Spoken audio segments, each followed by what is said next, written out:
Just a quick little snippet of my background. I became a financial advisor a little over a quarter of a century ago.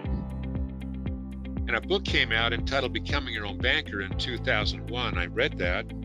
It changed completely the direction that I go. And so for almost 20 years, I've specialized in helping people replace banks. And they're doing this in a contract, a legal contract that allows money to, first of all, be guaranteed to always grow. Secondly, it's always going to grow tax-free. Third, whatever you put there over X amount of years can be taken out 100% tax-free. Try to get a qualified plan to do that. And last but not least, when we die, and it will happen to all of us sooner or later, what is in that account will transfer to your estate tax-free. Now that's important because no one's attorney can draw up a legal document that'll do those four things. And in my career, I have never had anyone yet say, Dan, would you please show me a way to pay more in taxes? I have never met that fellow. Also, no one has ever said, please show me a way to lose some money. I haven't met that fellow. But what they do want me to show them is a way that they can have more money and pay less in taxes. And hey, I'm guilty of the same thing. I would like to know how to legally pay less taxes and sure, how to make a little more money. So when I'm done with this presentation for around 12 or so minutes, I'm just going to give you a little taste of what I do and how I do it. If you would like a follow-up, please respond with the opportunity that's being presented on the end of every slide, not mine, but this symposium, or contact Eric, and I'll be glad to follow up with anybody. I'm going to talk now about the velocity of money, how you can use that same dollar over and over for a multiple period of time. So in this legal contract I talked about, which is called an Internal Revenue Code 7702, you've accumulated $50,000 over X amount of months or years, and that can be used as collateral. It stays there growing tax-free, but you'll be borrowing this from the mutual company to make a loan to you for the things that you want or need. Well, you're going to buy or pay for something that's $50,000. It might be your key employee's salary. It may be a service vehicle. I'm putting a question mark there because you can fill in whatever that topic would be. But now you've replaced the bank. So you're going to set the terms. You're going to say, I'm going to pay this off over 1 year or X years. I'm using arbitrarily a 6-year period. And you're going to pay this off at 8%. Again, I'm making this call. You could change that to 10% or 4%, whatever. But in this case, you'd be making a payment back to your financing system of $877 a month. And that money is going back to your system, not the bank on the corner. So at the end of a year, you've got $10,524 back in that system. Now, you can go ahead and loan that to yourself again to finance something else. Maybe it's repairs on the office building or the service vehicle or a printing machine or something, but you can fill in whatever that item might be. And you're going to pay this off, I'm going to say, in 5 years. And again, you've chosen 8%. So now in year 2, you've got 2 payments, one for $877 and one for $202 going back into your financing system. That's just under $13,000, which means you've got more than enough to finance in the 3rd year something else for $12,000. I want to point out something. In that 1st year, whatever you've financed, it shows that you are paying back at 8%.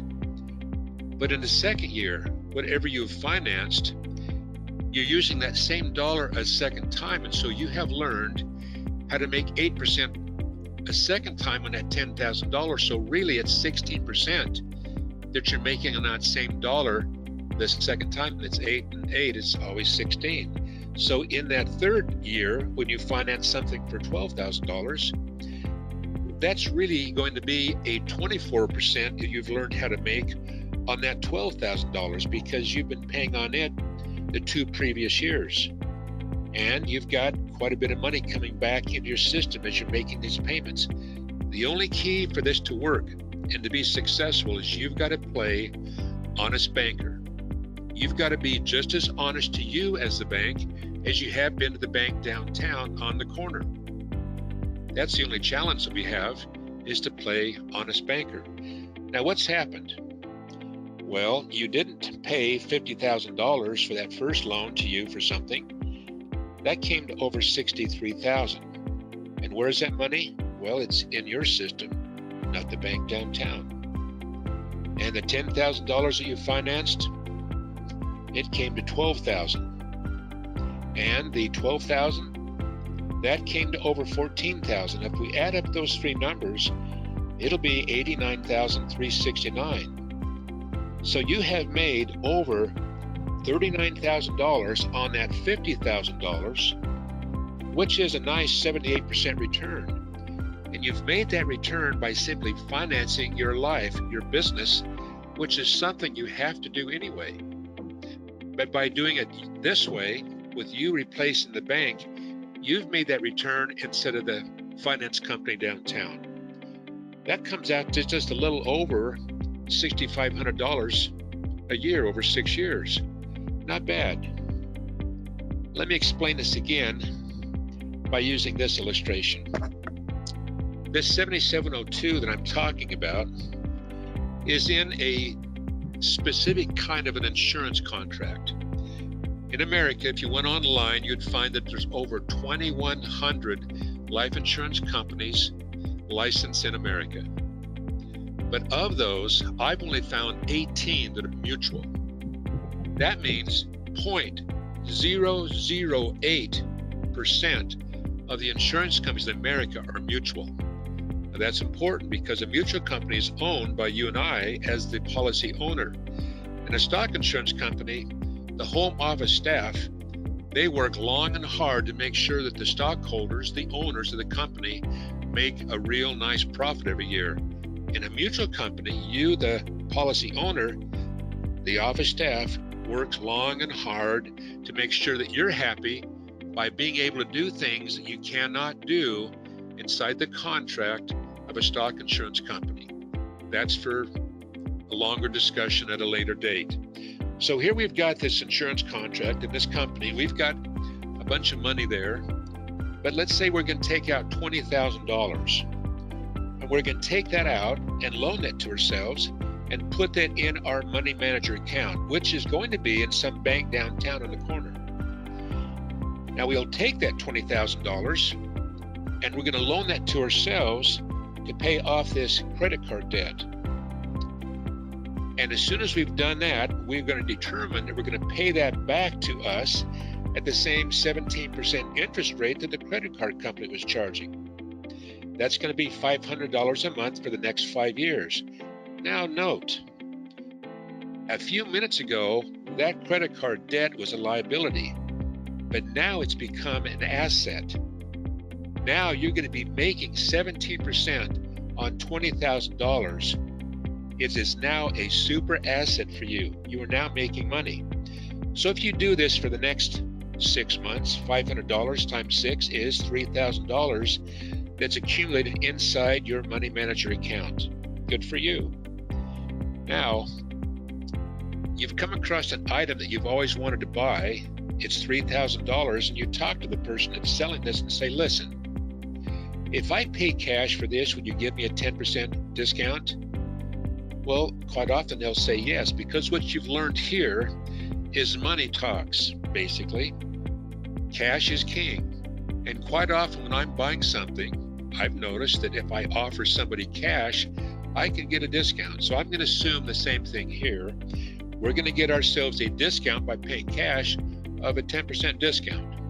So I've paid $2,700 for that item, which still leaves the 10% savings, $300, inside my money manager account. I'm going to pay that back to me because I've made that loan to me for that item. And I'm going to do that at a 37% interest rate. and I'll prove that to you in a few more minutes.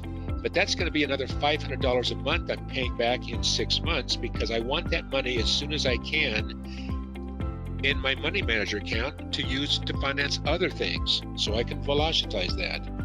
So obviously now, after 6 months, I've got 2 payments going into this money manager account. $500 twice, that's $1,000 a month. So for the next 6 months, I've got $1,000 a month going into my money manager account.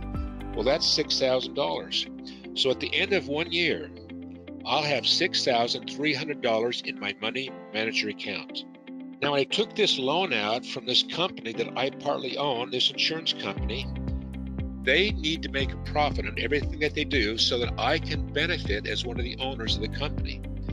And let's say that they charge me 5%. Well, 5% of $20,000, isn't that $1,000? Sure. And I want to pay that back so that that comes back to me through the back door as making a profit and helping that company be profitable. But that still leaves $5,300 in my money manager account. What do? Well, let's say I wanted to take my spouse on a little vacation. Nothing wrong with that. In fact, that's a good idea. And it's going to cost $5,300. And I'm going to determine that I want to pay that back at 6% over 2 years. That's $235 a month. So instead of paying the credit card company back, I'm going to pay me back. So now look, at the end of that 2 years, I've paid all the money back at 6% into my money manager account.